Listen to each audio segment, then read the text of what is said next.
What is going on, everybody, on YouTube? Steve here with Raiken Profit over at RaikenProfit.com, coming back to you guys with another live show. And we've got a little bit of a different background today. I'm actually on my porch right now, back in my apartment, and it's a beautiful day today. So I figured, why not do it outside and get some nice fresh air and maybe a little bit of sun, even though it's, I don't know, a little bit cloudy today. But yeah, hello, everybody. Today's show, we're going to be talking about how to start a book selling business on Amazon with only part-time hours. So we've got a big outline of topics that we're going to be discussing today. We're going to be talking about signing up for your account and what you have to do, what app you need to use on your phone in order to be able to scan barcodes to be able to analyze deals. We're also going to be talking about how to actually analyze a deal and some of the things that I look for when I'm scanning books in order to know if it's a smart decision to buy or not. We're going to be talking about merchant versus FBA. Should you sell as a merchant or should you sell as an FBA seller, which stands for Fulfillment by Amazon? We talk about some of the equipment you're going to need to start your Amazon book selling business, how to analyze and interpret ranks, where to source books, and the key to success. There's one real big key to success. And this month has been a really, really successful month for myself. If you can see right here, $12,650 so far for the month. And that was a big step up from last month, because last month, I tell you right now, I didn't implement the one key. The one key that I'm going to recommend to you guys. And the month before was pretty poor. But like I said, this month right here, $12,620 so far. And today is the 31st. So it's the last day of the month. So I've got a little bit of experience selling on Amazon. And I make a really good deal of my money coming from books. Now, this month, it was probably less than 20% because I did a lot of RA, which stands for retail arbitrage. Did a lot of sourcing from Walmart's, Target's, thrift stores were clearancing out a lot of their toys that they were getting from some of these big box stores. So not clearancing, but they were getting a lot of clearance from the big box stores. So had a great month. And yeah, let's shout some people out. Let me know if you can hear me okay. And also let me know that this broadcast is going smoothly. I am outside, so I'm hoping that the internet is going to, run pretty quickly. So let me know. Got a nice cup of coffee. And pretty much what we're going to be doing today, guys, is making it happen. We are going to be making it happen. Now, I haven't read this book. This is a non-technical guide to project management. This is a book I'm actually going to be sending in soon. It's only going for about 13, 14 bucks, but I'm going to be using that in an example to analyze deals. So let's see who we have in the house. We got Hoovy the Real. What's going on, Hoovy? Good to see you. Postal Picker 1. Favio Tavares, good to see you. Thrift in Therapy says the number one key to success is to continue grinding. The more you push, the more you make. That's an amazing quote right there. Stephen Frederick, good to see ya. Nico C, thank you. What's up, Dash Sweezy? Good to see ya, brother. Philip Paul, Ed Sandoval, good to see you, Ed. Hoovy in the house, Big Money Bobby. So we got a lot of people watching right now. So who else do we have? Nubian Queen, Chase, Kevin Adams.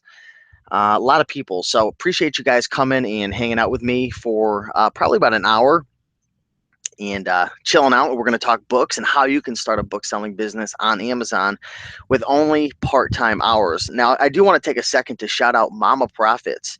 Mama Profits had a record month this month in August. And for anybody who sells books during the month of August, it's typically always a record month because all the kids are going back to school. And you seem to get a lot of money for textbooks, and they seem to be turning over fairly quickly. July, August, even June. And she actually sold a book for $272 the other day, and she was ecstatic. She was going crazy. She sent me the screenshot, and it was amazing. So big shout out to my mom, Mama Profits. And I tell you right now, she typically only does a couple $1,000s per month on Amazon. And this month, my mother, I'm not going to tell you her age, but she is my mother, and I think she's over $4,000 for the month, which is quite impressive. So big shout out to my mom. And that just goes to prove it doesn't matter what age you are, if you're 18 or you're 30 or you're 60 or whatever, anybody can start this business and make it happen. Now, she's been in the game for 2 years now, so she's got quite a bit of experience. But with that being said, big shout out to her. Big shout out to you guys for watching live. And let's dive into this show. So the first thing you're going to need to do in order to start your Amazon FBA book selling business, if you've never sold on Amazon and you don't have an account, is to sign up for your Amazon account. So what you're going to do is you're going to sign up for an Amazon seller account. Now, when you get to that point, you're going to have an option of signing up under the free account. I believe it's the basic account, or you're going to have the option of going the pro account, which is $39.99 per month. If you're brand spanking new, you've never sold on Amazon, just get the free account.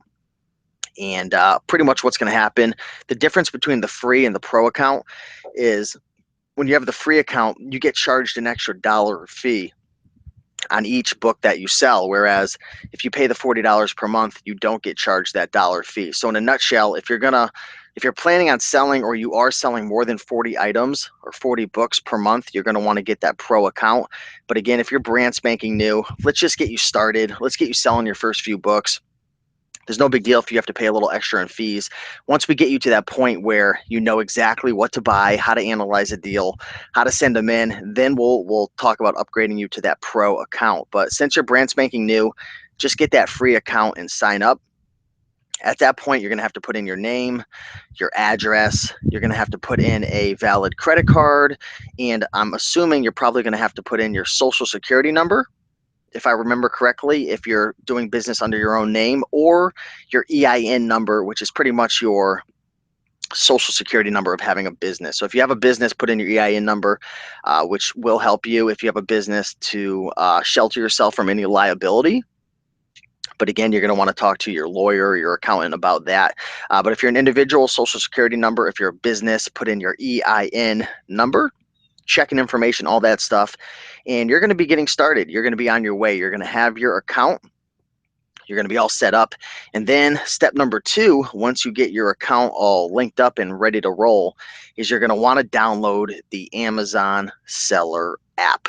Amazon Seller app. And this is a free app that Amazon put out to us. And what it is essentially is an application that you download to your phone, which, and here's mine right here, which allows you to scan barcodes. So you hit the button, you hit the scan button, and then you see this thing come up. So what you're going to do is you're going to take the book, and you see how there's the barcode right here. There's 2 little barcodes. There's this tiny one, and then there's the big one. You always want to go with the bigger barcode. Typically, it starts with like a 978. There's the barcode right there. You're going to take this, you're going to scan it, and then it's going to bring up the item, which is going to allow you to analyze it. So having that Amazon Seller app is going to allow you to analyze deals. You're going to see the price, you're going to see the rank, you're going to see how many people are selling the item, and you're going to see a whole bunch of various information coming up. So you're going to want to download the Amazon Seller app and put in your login information. I believe you have to log in to get it. I'm not 100% sure. It's been a while since I put mine on my phone, but sign up for your account. Just go with the free version at first, and then download the Amazon Seller app. If you don't have a phone, I suggest getting one. It's going to help out a lot. But if for one reason or another you can't afford it, you don't want to pay for the contract, what you can also get is a database, a downloadable database on an external unit like a PDA. So I used to use something that was called a Dell Axum 51. It's like a little handheld PDA item. And pretty much what you were able to do is download a database of information from Amazon onto it, which would then allow you to scan barcodes and analyze deals. It wasn't connected to the internet, so the database that you had was pretty much what you downloaded. But I'd recommend 99% of people probably already have a smartphone. Just download the Amazon Seller app. It's 100% free. And I actually have a video that kind of goes really deep into how to use the Amazon Seller app. And I'll be sure to link that below after this show. Or just type into YouTube how to use the Amazon Seller app, Raiken Profit. And I've got a whole tutorial video on that. So let's hold up for a second, see if there's any questions coming in. I'm going to just refresh the YouTube to make sure everything is working smooth. If you guys are enjoying this video so far, be sure to hit that like button down below. We got 76 people watching live, so hello, big shout out to you all. Smash that like button, show some love, and there is a comment section as well, so leave a comment. All right, let me catch my breath. So, okay, so you signed up for the account. Number one, make sure to do that. Put in all your information, checking, credit card, social security number, or EIN. Number two, get the Amazon Seller app. That's huge because you want to have the ability to be able to analyze deals quickly and easily. So if you don't already have a smartphone, it doesn't matter if you get an Android or an iPhone, make sure to download the Amazon Seller app. It's 100% free. So let's talk about number three, how to analyze a deal and some of the basic things that I look for in terms of analyzing on the Amazon Seller app. And again, I do have a more in-depth tutorial that will give you more detail. If you just type in how to analyze a deal on Amazon FBA, Amazon Seller app, I will pop up. So you got yourself a book. Appreciate the like. You got yourself a book and you take your phone out and you scan it, which I've already done. There's going to be a few different things that you're going to want to look for. So the number one thing that you're going to want to look for is the rank. That's the big thing right there. But even before the rank, you want to look at the price, right? You want to look at the price. We're going to be talking about comparing prices versus merchants and FBA, but let's just assume you're FBA for this example, which is fulfillment by Amazon. If you're FBA, you want to compare the prices of FBA sellers. So for example, I scanned this book and I'm taking a look under used. There's new and then there's used. If the book is used, you're going to want to look under the used prices. So I see that there's 3 FBA offers starting at $13.50. And if you actually click that on the app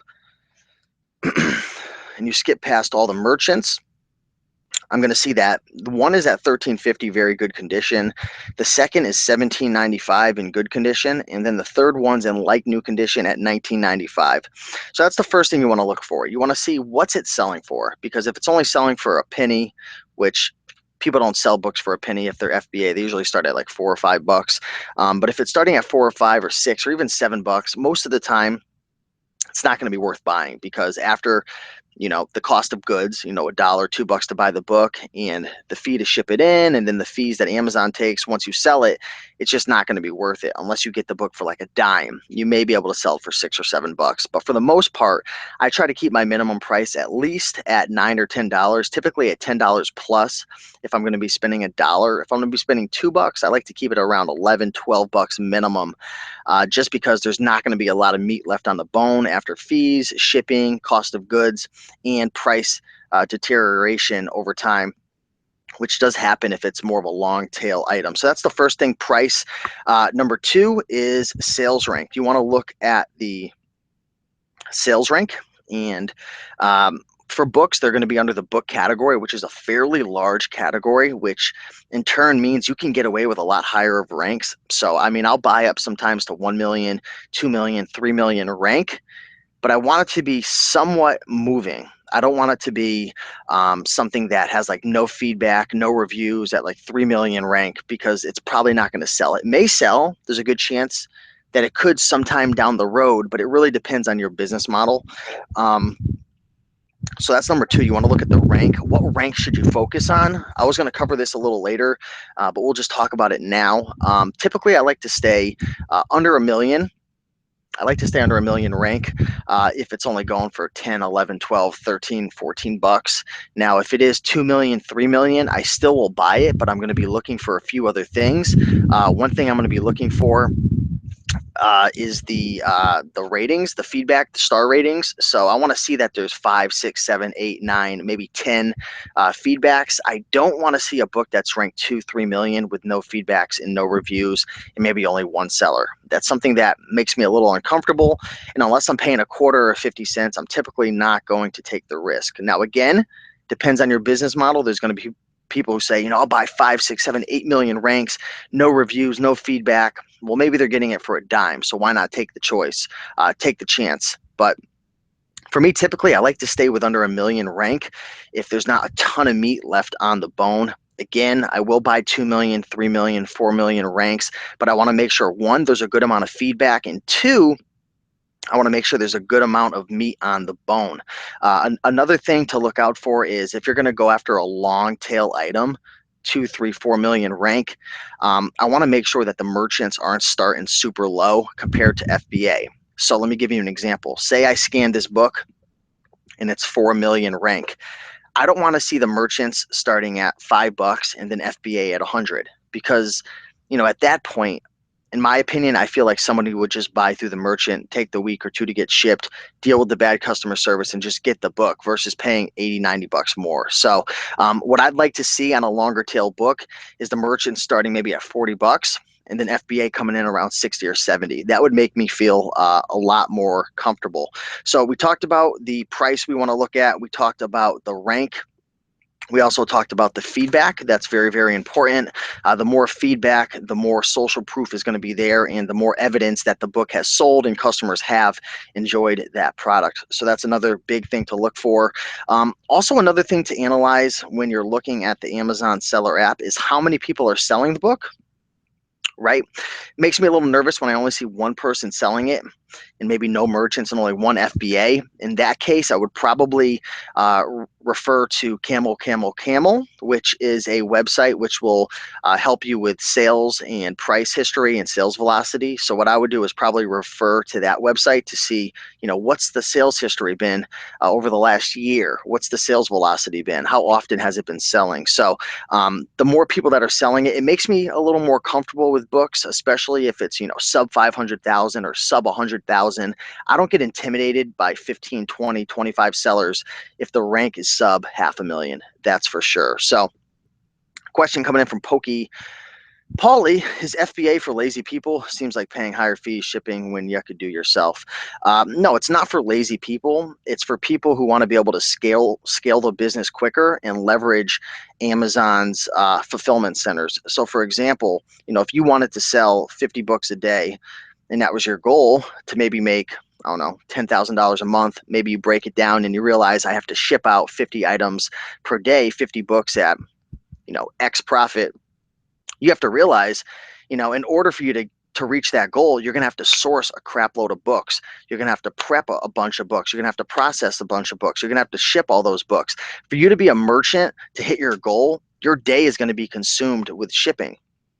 It is. Your day is going to be consumed by shipping products, and that's not really helping you to grow your business when FBA exists. FBA allows you to leverage your time and spend your time on the actions that really make the biggest results, which is going out there and sourcing more and more products. So FBA is definitely not for lazy people. I'd say FBA is for smarter people and people who want to leverage their time and scale their business by leveraging Amazon's workers, their customer service, their warehouse, and all of that stuff. So also, I do see it a lot less liability on your part in terms of getting kicked off going FBA with books versus merchant fulfilled.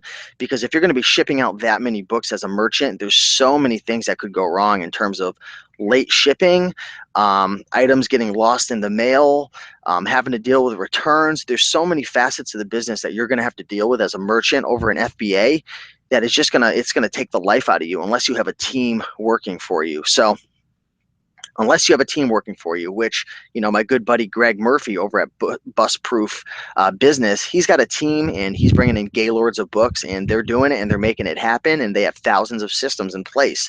But this video is more dedicated towards, the one man team, the one woman a husband working together. They don't have 10, 15 employees working for them. They don't have the systems. They don't have the warehouse.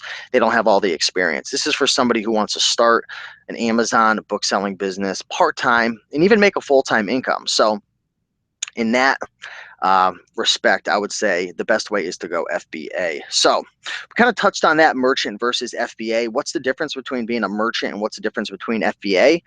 When you sell as a merchant, you're actually having to fulfill all the orders yourself. So when you list the item, you're going to have to store it at your house. When it sells, you're going to have to print out the shipping label. You're going to fulfill the order. You're going to deal with customer service, and you're going to be doing everything pretty much from A to Z.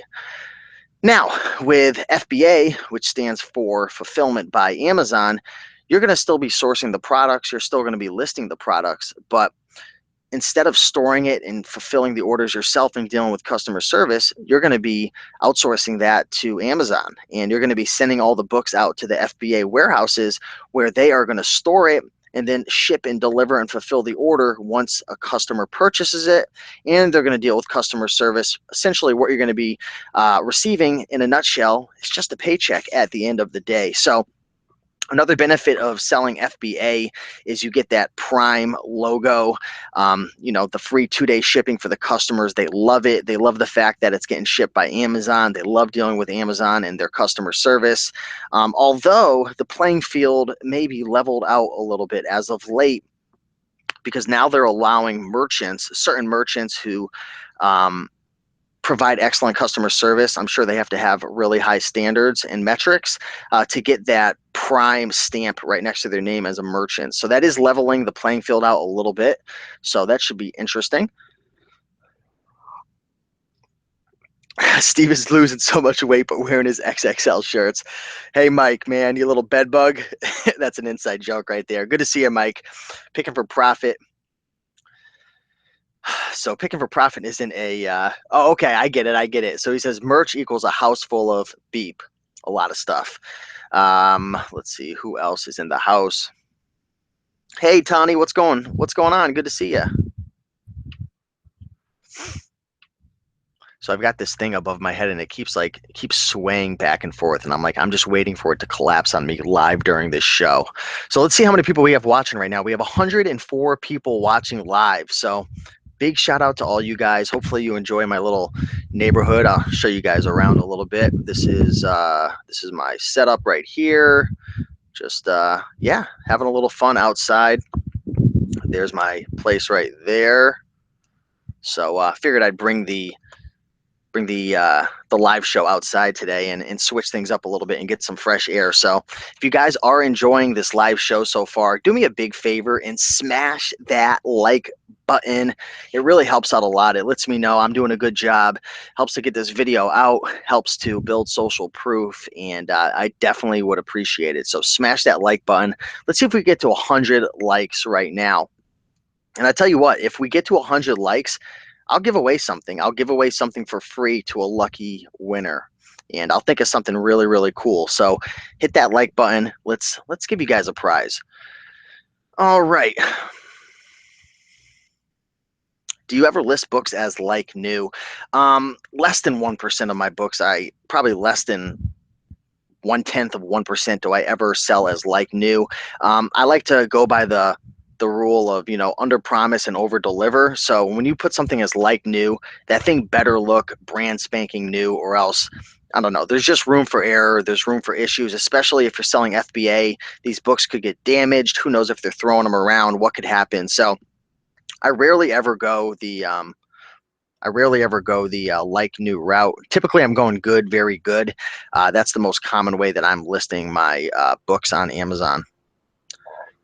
Hook me up, Ken. Hey, Steve from Sacramento. Good to see you.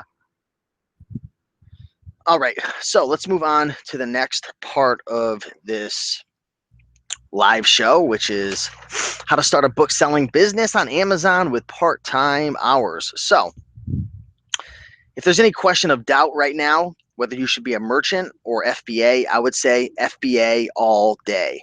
You can start as a merchant, but honestly, I highly would recommend FBA. You could scale your time, you could scale your business, you could outsource your business to an extent, and you could focus on the things that are going to make the biggest difference, which is going to be the key to success, which we're going to talk about in a couple of minutes. So we already talked about ranks. Just to sum it up real quick, what ranks should you focus on? If you're brand spanking new and you're a little nervous when it comes to analyzing deals and you need your inventory to turn quicker, stay with under a million rank. So if you're, your first 30 days, stay with under a million rank unless it's a book that's selling for like $80. 2-3 million rank with good feedback, a couple sellers merchant. The merchants aren't super low, the FBAs aren't like incredibly higher than the merchants, and it's only $1 or $2, and it's going for 1,000% ROI on top of what you would pay.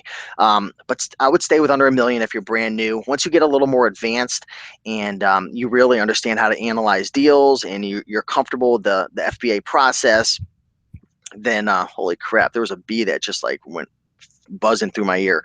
I completely forgot what I was saying right there. What was I saying? Oh yeah. So I was saying, under a million rank if you're brand new. Once you get a little more advanced and comfortable with FBA and you're going through the process, a million, 2 million rank. And then when you get a little more advanced than that, you could start messing with the 3, 4s, and 5s. But just know they're very long tail. You might have to wait a year, 2 years to sell the book. But it may be worth it with the cheap storage fees that Amazon provides you with. If you only have to pay a quarter to sell a book for $60, 2 years, 3 years down the line, I would do that all day long. I would. Why wouldn't you? So it's really up to you and your business model. Bargain Huntress says, saw a fella at a thrift store scanning books like crazy, not even looking at them. Would he do that and not scan and research on the spot, go back home and research? So you said he was scanning. There are scanning apps out there where like people wear headphones and they've got it programmed to where if it's a good deal, like they set the buy price and then they set like a certain algorithm, and if it meets a certain criteria, it'll beep, like it'll do like a ta-ting, or it'll go like so if they hear the they'll just pass on it, and if it goes ta-ting or whatever, you gotta love my sound effects, they'll buy it. So I have a feeling that that's what he was doing, or maybe he had a vibration set on his phone to where if it was a good deal it would vibrate. So that's probably what he was doing. It's very challenging. I don't care who you are. If you've been in the book business for 10, 15 years, you're not going to be able to just fly through all the books without analyzing them. You're going to make big mistakes. Chase Sheldon asks, polybag books. Typically, I don't unless I'm going to sell them as like new or they are brand new in the shrink wrap and everything. I typically won't polybag a book. I've sold thousands of books. I've never really had a problem with condition or anything like that. I feel most people expect that books are going to have some wear to them. So I've never really had a big deal. If it is one of those really flimsy books and you have a feeling that, this book might have some issues, or maybe there's something that could fall out, you're going to want to polybag it. Just make sure that the polybag is securely on it. Also make sure there's a suffocation warning, but I typically don't mess with polybags. And even my buddy RESELL, who he has $1 million book operation. He rarely ever polybags. Greg over at Bust Proof Business, who's I think he's on track to do $2 million this year in used books. They rarely polybag as well, from my understanding. So I typically don't polybag. Yeah, so Pokey Pauly was saying FBA Scan does that. So that is a software that I've used. I actually ended my subscription recently because I found myself not using my, as of late, I haven't been using my scan fob as much because I haven't been going super, super hard with the books.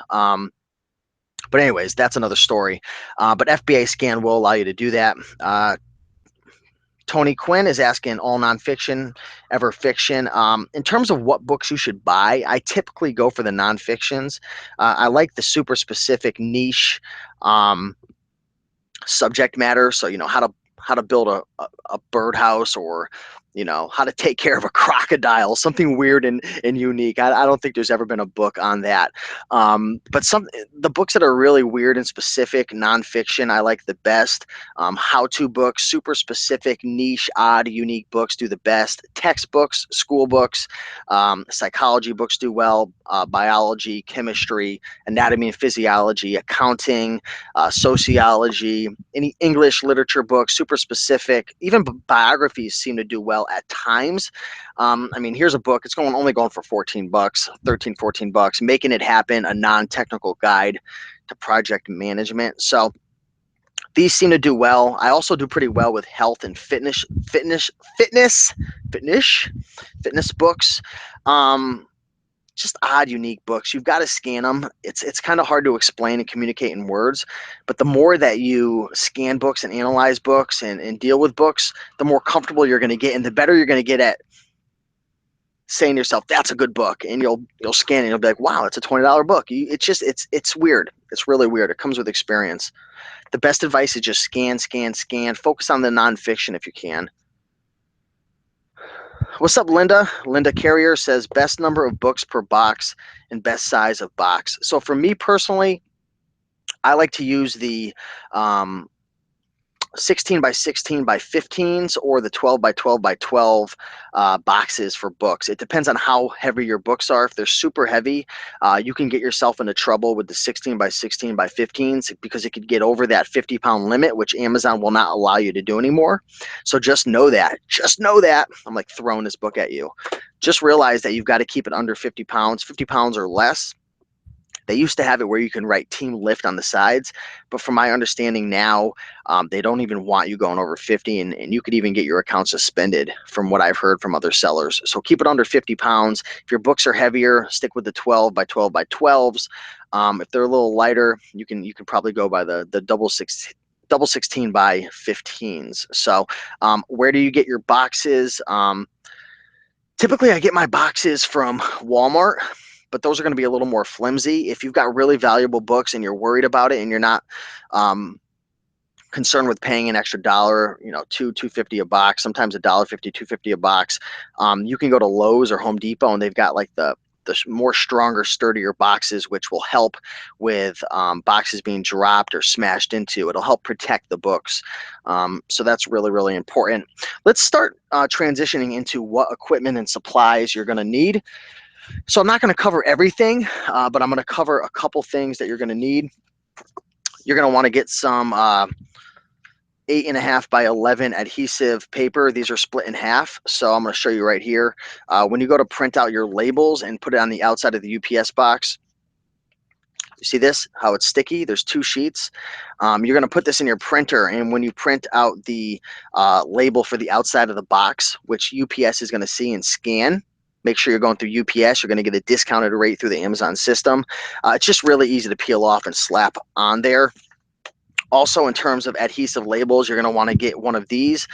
If you're using a laser printer, which I highly recommend, I think I use the Brother 2240 and then the 2320 laser printer, which is super, super, super, super cheap for toner over ink. Get yourself some 30 up Avery sheets. So there's 30 labels on here. You're going to be printing the barcodes for Amazon to be able to determine how much your book is selling for and the listing price and all the information that you input. So get some of these. These are Avery template 5160 by 8160, 30 up labels. Print out the FNSKU onto these.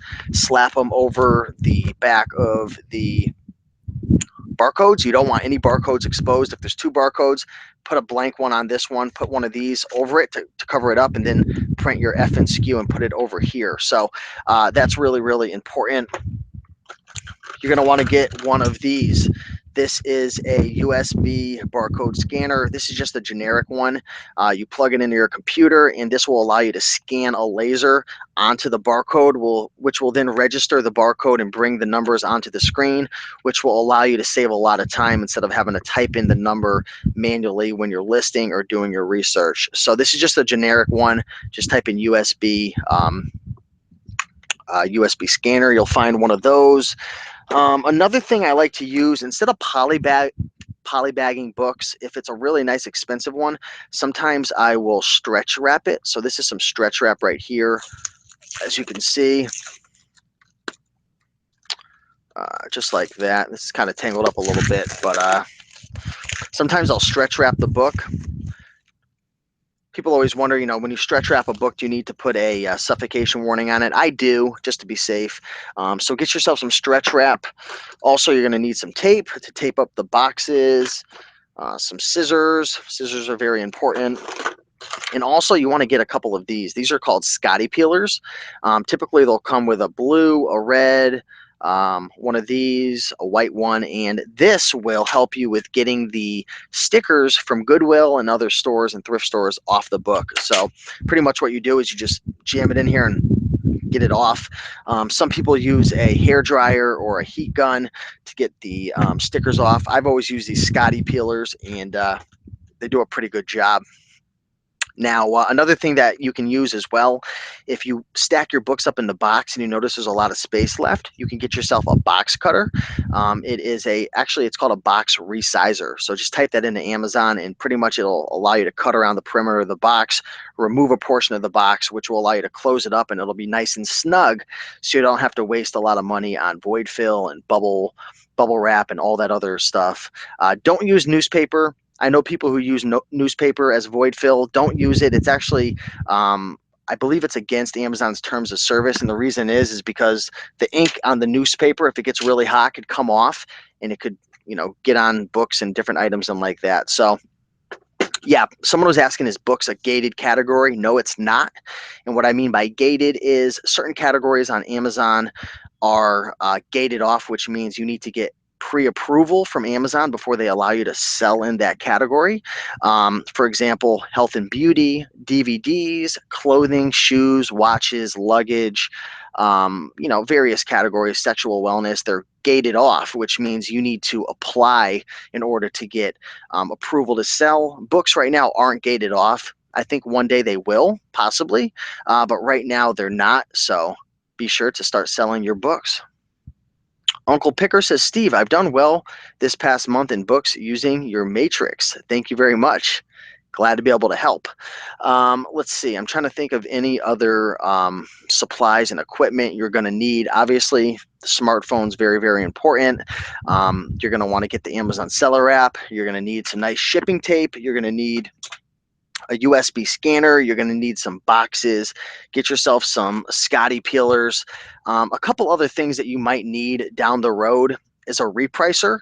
So I use repriceit.com, and essentially what that is a software that reprices my items, my books, based on rules that I set forth for it. So I have a rule that if somebody undercuts me, I'll price match them. I have a rule that if Amazon comes in, I'm going to go, I think it's $1 lower than Amazon or something like that. So it's a software that allows me to stay competitive with the competition, and instead of me having to reprice my items all the time and spend all my time repricing, which can be very time consuming when you have over 1,000 items in your warehouse. In the Amazon warehouse. Another thing that I use is a software called Inventory Lab. Now, again, if you're brand spanking new, don't worry about a repricer. Don't worry about Inventory Lab. But once you get to the point where you have a couple hundred books and you're scaling your business, you upgrade to the Pro account, you get a repricer, you may want to look into Inventory Lab, inventorylab.com, which will allow you to be able to list your items much faster. Plus, it has some cool little things that'll help you with taxes and stuff like that. So those are most of the things that you're going to need. Not a ton of equipment, not a ton of supplies. The cool thing about a book selling business is you could start part-time.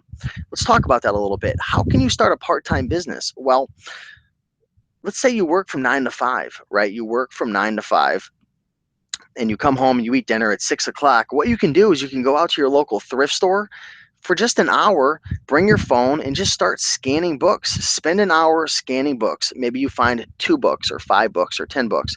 Bring them home, list them up on Amazon, send them in, and do that 3 or 4 times a week. That's only maybe 10 hours per week. And a lot of people get started like that. My mother, she got started like that, and she's actually been starting to spend more time hitting garage sales.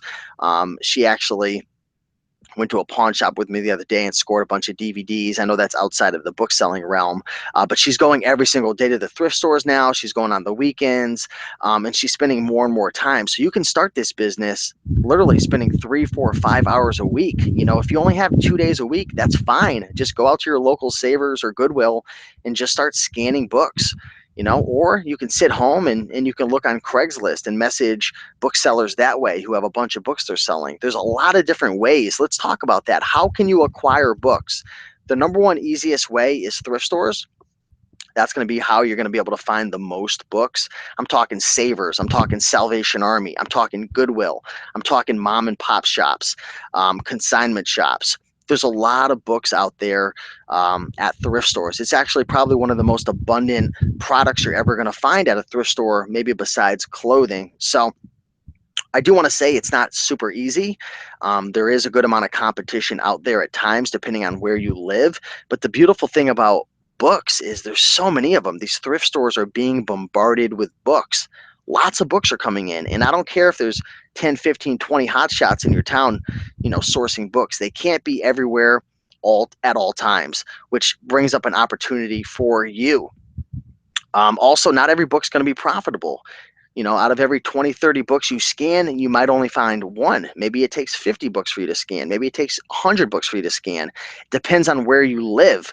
My good buddy RESELL says that one of the number one things, and he's $1 million bookseller, he says one of the number one things that's going to determine your success when sourcing books are you, let me say that again, are you in a literate town? Are you in a town that enjoys reading, that they read a lot of books and then they donate a lot of books as well? Because if you don't have a lot of people reading books and donating books, it's going to be stale inventory and it's going to be hard for you to find profitable books. So it's going to depend on where you live. That's definitely one characteristic that you want to look for. Are you in a literate town? Are you in a higher income towns seem to do as well because they're reading more books and they get donated as well. But it's not super easy to find books. You've got to scan, scan, scan. But there's times where you go in and it's just like boom, boom, boom, boom, jackpot, jackpot, jackpot. There's so many times where I walk in and I just kill it. But there's also a good amount of times where I walk in and I scan and I get skunked. So it's just like anything in life, anything in business. The more you go out, the more you focus on it, the more effort you put into it, the luckier you're going to get, right? There's really no such thing as luck. There's more or less preparedness meets luck. That's my mindset. So if you're prepared by going out and you did your research and you signed up for Amazon, you've got your Amazon seller app and you go and you scan, scan, scan 3, 4, 5 times a week, you're going to get lucky. Preparedness meets luck. That's how you get lucky, is you're prepared. You're putting yourself out there. So there's definitely money to be made. So thrift stores is a great way to find books. The second way to find books, and this is going to be dependent upon where you live and seasonality changes and whatnot.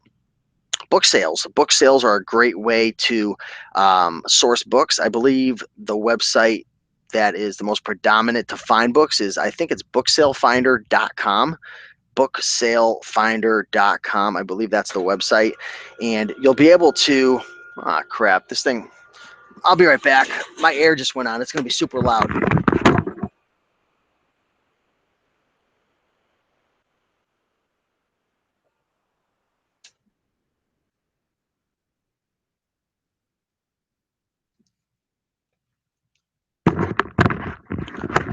Sorry about that, guys. I've got central air and it just decided to go off right then and there. So I forgot what I was talking about. But anyways, there's definitely a good amount of opportunities out there. But like Golden Finger Picker saying, good to see you in the house, Chad. Patience. So patience is key. Consistency is also key. Let's talk about the number one thing to success, right? We talked about thrift stores, book sales. You could also find them at garage sales. There's a lot of ways to source books, but let's talk about the number one key to success. I want to see some guesses right now. I want you guys to leave a comment right now. Give me a second to catch my breath and let me know, what do you feel is the number one key to success in determining if you're going to make a lot of money selling books on Amazon? Let's see. I'm going to wait. Drop a comment below.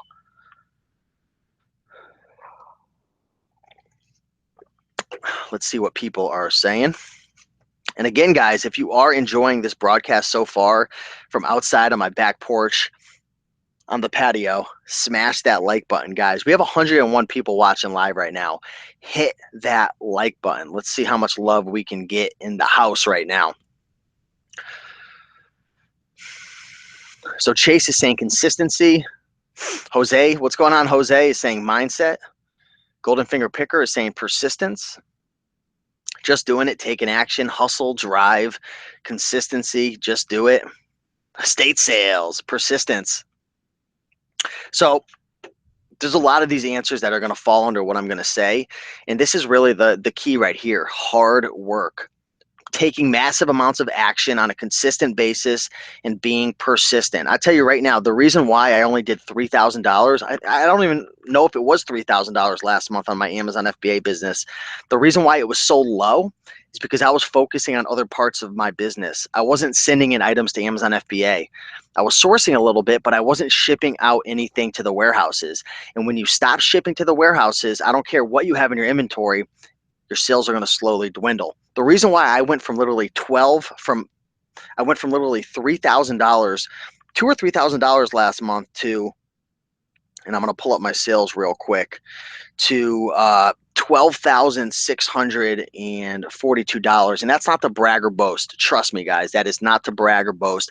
There's people out there in the green room, friends and buddies I have, that are doing $50,000, $100,000 a month, just slaughtering me. But there's a good amount of people doing less. The point is, the reason why I'm showing you those figures is to show you the reason I went from $3,000 to $12,000 overnight is because I grinded it out hard. I shipped more than I ever did. I sourced more than I ever did. I studied, I researched, I was consistent, I was persistent, and I took massive action. You want to succeed in life, in business, you want to lose weight, right? You want to build a great relationship, you want to grow your FBA business, it's all the same. You got to take massive action. Take massive action. Be proactive. Do something. The times that I notice that my sales dwindle is when I stop taking action, right? And I've noticed it over the last 3, 4, 5 days. I haven't been sending in a ton of stuff because I've been working on some green room stuff. I've been doing some stuff on eBay. I've been doing a few other things, right? We've got some things going on at the house over here, and my attention's been diverted a little bit from my FBA business. And I know that taking off those 4 or 5 days from shipping in items, I'm going to feel it 2 weeks down the line. That's the thing. When you take a day off or a week off on Amazon, you don't feel it immediately, right? It's not like if you're on a diet and you've been eating great for a month straight, and then you eat a huge cake and you have a stomach ache and it hurts and you're like, I made the wrong decision. Why'd I eat that cake? It ain't the same with an FBA business, with a book selling business. You don't feel it. You can take a week off and your sales might still be doing well. Then all of a sudden, this is your sales. Boop, it's just gonna drop.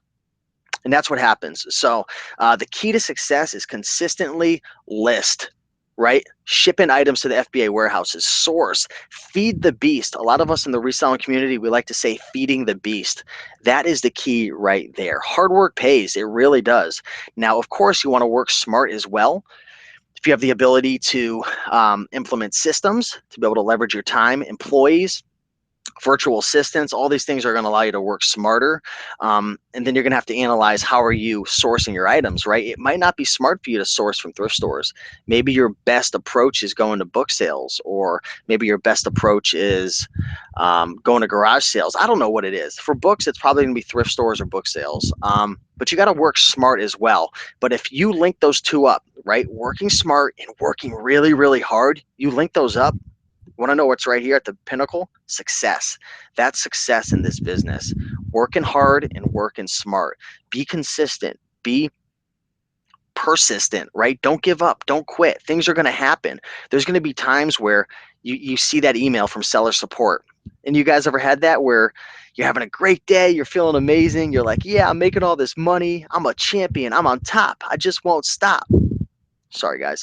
And then you check your email and you get that seller support and that $160 book that you sold 2 weeks ago that you've been telling all your friends about. And you're like, you know what? This is amazing. You look in your email, seller support, refund. You're going to get knocked down. There's going to be times where this Amazon business throws a punch at you and it knocks you out and you're on the ground and you're sitting there and you're thinking to yourself, Is this really for me? Is this really for me? You're going to get that negative feedback. You know, you're going to try to remove it and it won't, right? You're going to get that seller refund. You're going to get that email that, Amazon lost your shipment. You're going to get knocked down, but the key is, will you get back up? If you decide to get back up and take massive action and you work hard and you work smart and you link them up together and you keep going, you're going to make it happen. It's possible. A lot of people always ask me, Steve, is it possible for me to quit my job? Is it possible for me to make a full-time income? Is it possible to be able to supplement my retirement and make an extra $200-300 a month? Yes, yes, yes, but it all depends upon, are you working smart? Are you learning? Are you educating yourself? Are you taking massive action? Are you letting these punches that Amazon's throwing at you take you down? Or are you zigging and zagging? Maybe you're getting knocked down, but you're getting back up again. Who are you? Are you a winner or are you a loser? That's the question. And I think we're all winners. The only time that we can be considered a loser is if we give up and quit, or there's times where life just throws us curveballs and there's sicknesses and illnesses, and sometimes you have to pull back. But for the most part, 99% of us, we're capable of being a winner. We just need to keep going. So hopefully you guys enjoyed this broadcast. I'm going to open up the floor for some questions. If anybody has any questions about how to start a book selling business on Amazon with only part-time hours.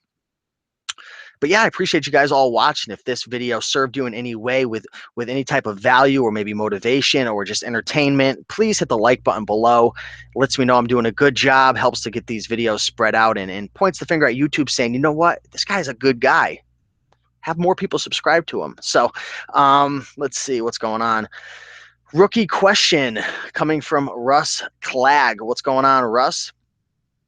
Does shipping costs to Amazon eat into your book profits? I have to think shipping books can get expensive. So the cool thing about shipping books in general, whether you're shipping it on Amazon or through eBay, is you're going to get that discounted rate for being able to ship any type of media item.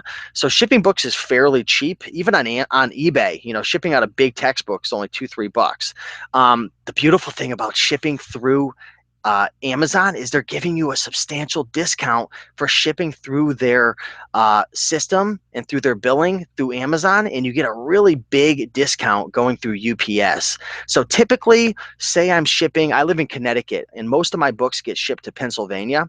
For me to ship, let's just say 50 pounds of books to Pennsylvania will probably only cost me $10 or $11. I'm typically with books, I'm only spending about 20 to 30 cents per book, sometimes up to 50 cents per book if I'm shipping it really far, if it ends up going to the West Coast. But yeah, shipping books and shipping anything through Amazon is very, very cheap. We're very lucky. We get a great discount by shipping through Amazon. So, shipping costs, when you add it all in, it really doesn't, your biggest expense when it comes to selling books on Amazon is going to be your cost of goods. Some places they're charging $2, $3, $4, $5 a book. Depends on where you're living. So the biggest cost is going to probably be your cost of goods and your Amazon fees. Your shipping costs are going to be fairly low. Have you ever found the book Margin of Safety? No, but I think Greg Murphy found it. I think, isn't it like a $600 or $700 book? So someone was saying I pay 50 cents per pound. Sometimes I pay that much as well. 20 cents might be a low figure that I gave you guys. List ads on Craigslist saying that you buy textbooks. It works. Dash Sweezy, what's going on, Dash? Hopefully one day we get the privilege to meet one another. That would be a lot of fun, man. You're a cool cat. But anyways, Dash is completely right. Create ads on Craigslist. I've done that before, and I've had some pretty good success. Part-time money is slowly climbing up to my full-time money. Maybe sometime soon I can stop pushing papers at work and I could keep on picking and making that money. You got to start somewhere, right? And I congratulate you, David, for starting with that part-time money. A lot of people, they come into it and they burn all the ships behind them, and it's like do or die, which is great. A lot of people have had success that way, but I think there's also a lot of value and I guess liability management and starting slow and starting part-time and working your way up. That's what I did. Granted, I was, when I started this reselling gig 3 years ago, I was living at home with my parents. I didn't have many bills. I had a little car with not a big expense to that or anything. So, I was able to start small and slowly grow my way there. But yeah, I guess what I'm saying is, don't be ashamed in starting small. That part-time money will grow into that full-time income if you um, are willing to take that leap of faith at one point. You're going to have to get to that. You're going to get to that point, David, where you're going to have to make the decision. And once you do, it's very relieving. What's going on, Thrift School? Amazon is the bomb. No, seriously, don't know where I'd be without it. Probably working at a crappy minimum wage job. Jesse, man, good to see you in the house. Maybe we're going to be meeting up soon in Massachusetts, I heard, with Greg and Mr. Fisk. We'll see about that, though. But yeah, Jesse's right. It is the bomb. And, without Amazon, I sure would be making a lot less money, and I'd have to find other businesses as well. How to determine when to pull back books? How long do you let them hang out? 6 months, 1 year? Do you take advantage of Amazon's free pullbacks? So Amazon recently has been having this free program where they're allowing you to get rid of old stale inventory for free and get it disposed or sent back to you. I believe it's sent back to you. I'm not sure. I forget if it was both, but I got a whole bunch of books disposed and sent back to me. So definitely you want to keep your inventory clear because I know they have the new thing now where if a book is sitting for over a certain period of time, even more than long-term storage fees, they're going to be hitting you up with some extra fees. So definitely take advantage of that. In terms of the question, how long do I usually have my inventory sit, my books? Typically, I try to turn them within a month to 3 months, and that's how quickly most of my books sell. So I'd say 60%, I would say 60%, 1 to 3 months they sell. I'd say another 25% would be 3 to 6 months. So now we're up to 85%. And then I'd say, 15% is probably long tail, 6 months to a year. And there's probably 5% of them that are over a year that may never sell. And the price just gets chopped down and I just get rid of it. So typically 1 to 3 months is my target if it's under a million rank. Amy says, about to take Amazon book plunge, very nervous about the fees. Just analyze the deal. If you've got the Amazon seller app, the cool thing is when you scan a book, and you're selling FBA, like for example, let's just say this is the book that I scanned because I have it right in front of me. Right now it's selling for $13.50. If I was to get this book for $1, I'd make about $6 in profit. And it shows me that on my screen. It'll actually show you your gross proceeds. And there's a way for you to be able to put in like an estimated shipping weight, and it'll take out fees for Amazon and all this and that. I usually take a little more out to be safe. But if I got this book for $1, I would make about $6 profit. So just make sure there's enough meat on the bone. Make sure there's enough profit there when you buy it. And don't worry about the fees. They are what they are. I mean, where else are you going to sell these books and be able to leverage your time through FBA? So, you have no other option. You just have to deal with the fees. Just make sure there's enough meat on the bone. If this book was $5, I'm not going to buy it because there's only $1 in profit and a couple pennies left. So make sure that there's enough room for price deterioration and undercutting and stuff like that. Try to focus on books that if you spend $1 or two, try to focus on books that sell for 15 to 20 bucks minimum. You might be passing up some opportunities, but that's important. Also, another thing to say is if you're nervous about fees and stuff, don't be.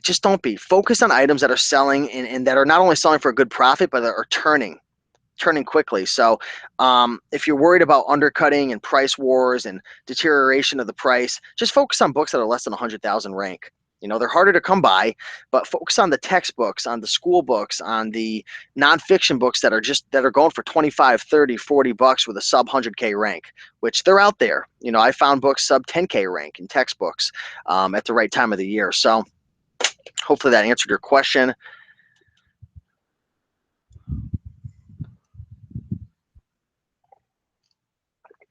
So Mike Mills is asking, obviously textbooks sell good around spring and fall semesters. Should you save the textbooks for these times, or do you sell textbooks year round? I just send them in. I typically just send them in.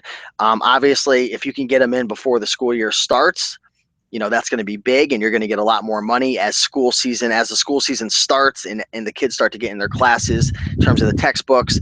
The value is going to drop and there's going to be price wars and people are going to be trying to get rid of them, and a price could drop from 50 to 10.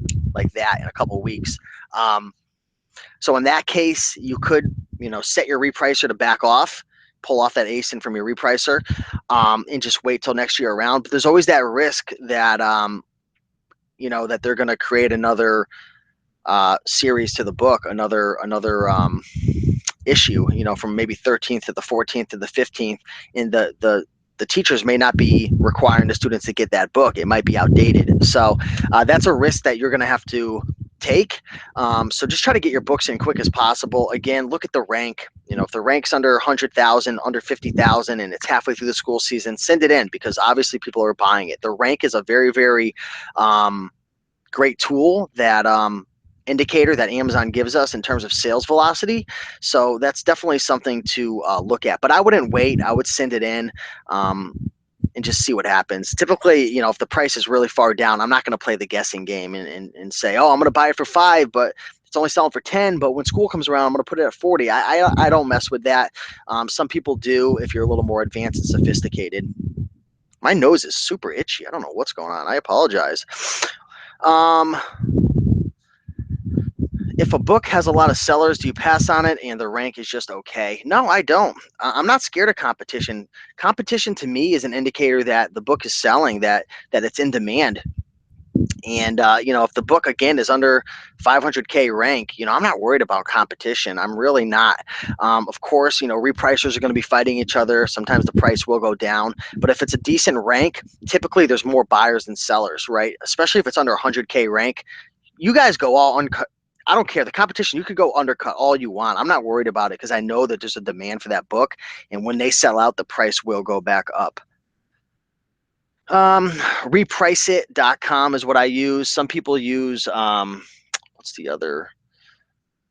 I forget what it's called. There's a couple other. App Eagle. App Eagle is another repricer. I use Reprice It. It's fairly priced. It's cheap, actually. I mean, for me, I have, I don't know, 1,400 in inventory right now. I think it's $17 or $22 per month. The price may have gone up since my inventory's been growing, but it was like 17 or 18 bucks or 16 bucks for the longest time. So definitely look into that. Are textbooks restricted? Some of them are, but 99% of them aren't restricted. I do have a feeling that over time, certain textbooks and brands will probably restrict it to have more control over the market, and to assure that the fakes and the counterfeit books aren't getting, thrown onto Amazon, which happens. There are certain books that get counterfeited and faked, and that's just a risk that we're going to have to take, playing on Amazon's battleground. But most of them aren't restricted. Certain listings are restricted. So sometimes there'll be 2 or 3 listings and one of them will be restricted, but the other one won't be. So you can list on the one that's not restricted.